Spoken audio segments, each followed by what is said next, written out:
Tu as déjà eu cette impression, l'impression que la technologie que tu es en train de tenir dans tes mains, ici pour nous en Europe, est légèrement en décalage par rapport à ce que te vendent les marques, tout simplement comme Apple, Google, Samsung, Honor ou encore Xiaomi. Parce que quand tu lis ces fiches techniques, tu vois pléthore de nouveautés que nous, en France ou en Europe, on n'a pas. Et le pire dans tout ça, c'est qu'on les attend. On les attend et on les attend encore, mais ils prennent beaucoup de temps à arriver chez nous en Europe. Et ça, ne t'inquiète pas, c'est pas simplement une imagination, c'est bien réel pour près de 450 millions de consommateurs. Et la question qu'on pourrait se poser concrètement, c'est comment on en est arrivé là? Comment l'un des marchés les plus riches et les plus connectés du monde est devenu en sorte une île réglementaire où les innovations les plus pointues arrivent tout simplement en dernier. Ouais, on est souvent les derniers à voir les dernières fonctionnalités de fou. Et ça, la réponse, elle est assez complexe. C'est l'histoire d'une confrontation titanesque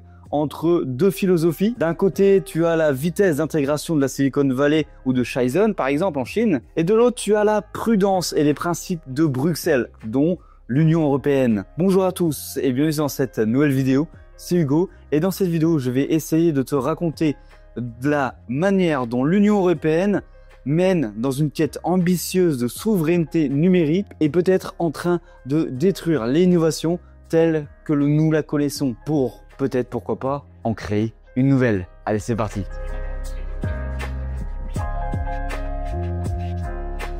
Pour comprendre concrètement ce qui se passe, il faut regarder les trois piliers législatifs. Ce ne sont pas des règles isolées, mais des pièces d'un puzzle bien stratégique de la part de l'Union européenne. Le premier et le plus percutant, tu en as sans doute déjà entendu parler, c'est le règlement sur les marchés numériques ou DMA, Digital Market Act, qui est entré en vigueur en 2023. Son objectif, il est clair, simple, dompter les titans. En gros, le DMA ne s'applique pas à tout le monde. Il s'applique à une certaine poignée d'entreprises, désignées tout simplement comme les contrôleurs d'accès, ou en bon vieux anglais, les gatekeepers, qui sont tout simplement Alphabet, en gros c'est Google, Amazon, Apple, ByteDance, en gros c'est TikTok, Meta et Microsoft. Et pour rentrer dans cette catégorie-là, il faut être énorme, il faut être un titan, il faut vraiment être un monstre sur le marché. Il faut avoir un chiffre d'affaires d'au moins 7,5 milliards d'euros en Europe ou une capitalisation boursière de 75 milliards et avoir aussi à côté des dizaines de millions d'utilisateurs. Et une fois qu'ils sont désignés gatekeeper, il doit tout simplement suivre une liste de choses à faire et à ne pas faire en Europe. Les obligations, c'est quoi? Permettre aux utilisateurs d'installer des boutiques d'applications alternatives, ce qu'on appelle actuellement des sideloading, ce qui permet de rendre les services de messagerie interopérable et de laisser l'utilisateur désinstaller n'importe quelle application préinstallée. C'est la petite dernière claque que Apple s'est pris en disant vous pouvez installer des applications autres de l'App Store. Et les interdictions dans tout ça, c'est quoi? C'est fini l'autopréférence. L'autopréférence, c'est quoi? C'est-à-dire de classer ses propres produits plus favorablement que ses concurrents. Et ça, tu as dû sans doute le voir par exemple quand tu tapes sur le moteur de recherche Google, en marquant par exemple un lieu, tu n'as plus directement Google Maps qui s'ouvre pour t'aider. Donc fini le suivi des utilisateurs à des fins publicitaires, son consentement explicite. Et ça, en cas de non-respect de tout cela, les amendes, ils sont juste faramineuses. C'est jusqu'à 20% du chiffre d'affaires mondial en cas de récidive. En gros, le message, il est clair.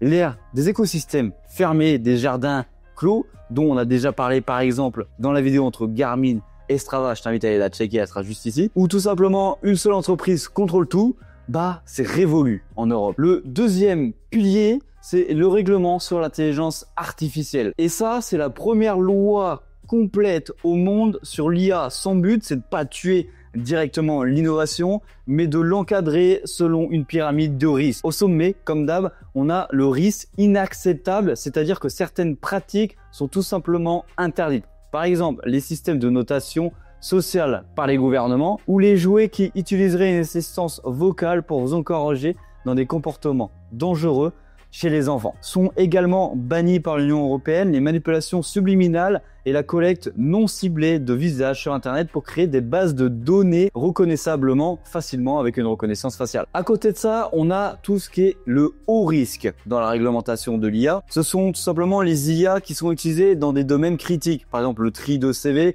l'évaluation de crédit, les diagnostics médicaux. Pour donner un exemple, c'est comme si tu demandais à Gemini ou à ChatGPT un conseil médical, il va te dire ça peut être ça en principe, mais en gros, va voir un médecin. Il va juste t'expliquer le fonctionnement, mais va voir un médecin, il sera toujours mieux que moi. C'est ça le principe. Et enfin, à côté de ça, tu as le risque minimal. La grande majorité de toutes les IA qu'on a actuellement, comme les filtres anti-spam ou les systèmes de recommandation, qui eux ne sont pas soumises à une obligation ou à une recommandation. Donc en gros, l'IA Axe de l'Union européenne, c'est plutôt une tentative de créer une IA digne de confiance, alignée sur les valeurs européennes. Et le troisième et dernier pilier, ça concerne le matériel. On a beaucoup de réglementations sur l'écoception et les batteries, par exemple. Ça, c'est la réponse de l'Europe à l'obsolescence programmée et à la montagne de déchets électroniques. Par exemple, quand je te dis l'obsolescence programmée, qui y vient en premier? Apple. Voilà, c'est juste pour ça. Et la mesure radicale, elle rentrera plus tard, c'est-à-dire en 2027, et elle aura pour obligation pour les fabricants de concevoir des smartphones avec des batteries facilement remplaçables par l'utilisateur.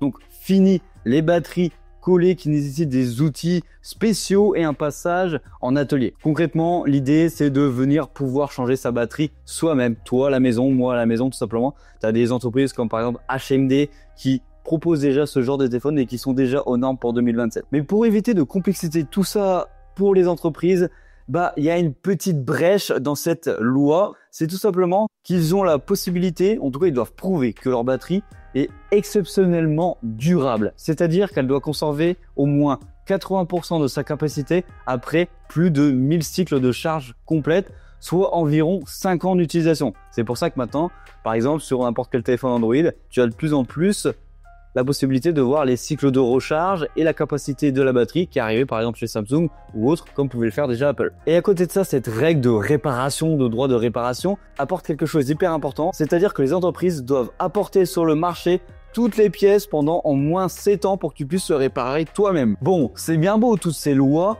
on a 3 armes réglementaires pour une seule et même stratégie, reprendre le contrôle sur tout ça, mais du coup, c'est à quel prix pour nous sur le marché, pour nos consommateurs européens? Quand on regarde une enquête, par exemple, du Computer Communication Industry Association, ils ont révélé des frustrations généralisées depuis l'entrée en vigueur du DMA. Ça, c'est sûr que même moi, je suis frustré, par exemple, de ne pas avoir toutes les dernières fonctionnalités IA. Et de toute façon, les chiffres, ils parlent d'eux-mêmes. 2/3 des Européens estiment avoir besoin de plus de clics pour trouver ce qu'ils recherchent. Et 61% des utilisateurs fréquents de moteurs de recherche déclarent placer jusqu'à 50% de temps en plus sur les recherches et 42% des voyageurs fréquents trouvent que les résultats de recherche, de vol et d'hôtel sont moins pertinents que dans les autres contrées. Et du coup, face à cette avalanche de critiques, on peut se demander mais pourquoi l'Union européenne s'inflige-t-elle tout ça? La réponse la plus concrète, c'est de ne pas brider la technologie,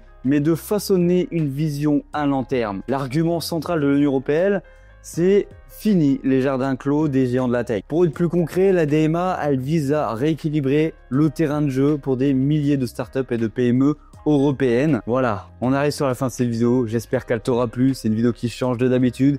N'hésite pas à me parler en commentaire de tout ce qu'on a dit dans cette vidéo et de surtout de ce que tu en penses de tout cela. Comme d'hab, c'était Hugo. Allez, bisous!